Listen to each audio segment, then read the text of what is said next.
Ruput kopi dulu lur, santai wae tapi jangan kaget karena di kawasan Asia Tenggara, terutama di sekitar Malaysia, suasana makin panas. Dari arah selatan, Indonesia punya rudal balistik taktis kan siap mesar 100 km. Dari timur, Российско-индийская Filipina udah ракета resmi «Брамос-МА». mengoperasikan Завершено rudal эскизное supersonik проектирование Brahmos облегченной версии hasil kerjasama российско-индийской India dan сверхзвуковой Rusia. крылатой ракеты Dan dari utara, «Брамос-МА». Как рассказал Cina управляющий makin aktif директор dengan «Брамос rudal jarak Aerospace» jauhnya di Laut Александр Cina Максим. Selatan. Nah, di tengah-tengah itu ada Malaysia, negara yang dulunya adem ayem, sekarang mulai merasa terhempit di antara kekuatan rudal dan tiga arah sekaligus. Kira-kira gimana dampaknya buat keamanan Malaysia? Yuk kita bahas pelan-pelan sambil ngopi. Pertama, kita bahas yang paling dekat dulu, Rudal milik Indonesia.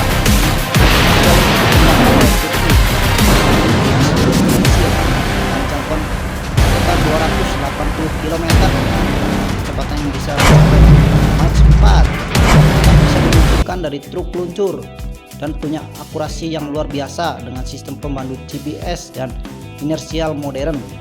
Buat Indonesia kan bukan cuma senjata tapi simbol kemandirian pertahanan. Setelah kerjasama antara PT Pindad dan Roketsan Turki, Indonesia akhirnya punya rudal dengan daya gentar sejauh ratusan kilometer, bahkan bisa menjangkau seluruh wilayah semenanjung Malaysia kalau ditempatkan di Sumatera. Tapi tenang, pemerintah Indonesia menegaskan kan bukan untuk menyerang negara tetangga kecuali kalau macam-macam ya. Tujuannya lebih ke pertahanan strategis supaya musuh manapun mikir 1000 kali kalau mau ganggu kedaulatan NKRI. Tapi mau nggak mau posisi Malaysia jadi ikut was-was karena sekarang tetangganya sudah punya rudal balistik presisi tinggi. Sekarang kita geser ke timur, Filipina. Negara ini jadi pembeli pertama rudal Brahmos di Asia Tenggara. Brahmos ini buatan India dan Rusia, bisa meluncur lebih cepat dari suara sekitar Mach 3 dengan jangkauan 290 km. Brahmos dirancang buat menghancurkan kapal perang besar bukan dari jarak jauh di laut. Filipina membeli 3 baterai sistem rudal pantai ini untuk menjaga wilayah Laut Cina Selatan, terutama menghadapi ancaman dari Tiongkok. Menariknya, posisi peluncur Brahmos di Luzon kalau diarahkan ke Laut Sulu atau Laut Celebes secara teoretis bisa mencakup sebagian jalur laut yang dilalui kapal Malaysia. Artinya Malaysia lagi-lagi berada di tengah zona rudal dari timur dan barat. Meskipun Filipina nggak punya niat buruk ke Malaysia, tetapi aja keberadaan senjata sekelas Brahmos ini membuat keseimbangan militer di Asia Tenggara berubah drastis. Dari utara, Tiongkok udah lama memposisikan diri sebagai raja rudal dulu di kawasan. Cina punya berbagai jenis rudal, dari YJ-62 unit kapal DF-21D anti kapal sampai rudal balistik hipersonik Dongfeng dan ZF. Semua itu ditempatkan di pangkalan-pangkalan militer di Laut Cina Selatan, termasuk di pulau buatan seperti Mechi F-Rev dan Fury Cross F yang jaraknya nggak terlalu jauh dari perairan Malaysia. Sistem itu, Cina juga aktif menawarkan sistem pertahanan udara ke Malaysia seperti LY-80 dan HQ-16 yang dikenal punya kemampuan melawan rudal dan pesawat tempur jarak menengah. Dengan kata lain, Malaysia bukan cuma berhadapan dengan kekuatan rudal Cina, tapi juga bergantung pada teknologi Cina untuk memperkuat pertahanannya. Nah, ini posisi sulit Malaysia diapit oleh rudal dari 2 negara ASEAN dan bayang-bayang militer superpower dari utara.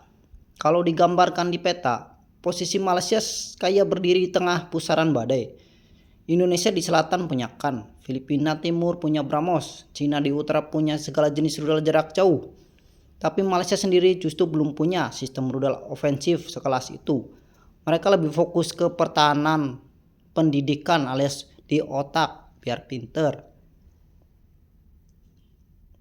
Dan mereka seperti sistem Starstreak, GDF-005 dan radar pengawasan. Artinya Malaysia harus sangat berhati-hati dalam bersikap. Mereka nggak bisa sembarangan menuduh atau menantang, tapi juga nggak boleh terlihat lemah di mata rakyat dan tetangga. Inilah dilema klasik Malaysia di tengah perlombaan senjata ASEAN. Beberapa analis menyebut Malaysia punya 3 pilihan Pertama, pasif tetap netral dan mengandalkan diplomasi. Kedua, aktif mulai membangun kemampuan rudal sendiri atau beli dari Turki dan Cina. Ketiga, kooperatif membuat kerjasama dengan Indonesia dan Filipina agar rudal-rudal ini jadi alat stabilitas bukan ancaman. Tapi semua itu tergantung pada satu hal, anggaran dan keberanian politik. Karena biaya pengembangan rudal modern bukan main, bisa triliunan ringgit.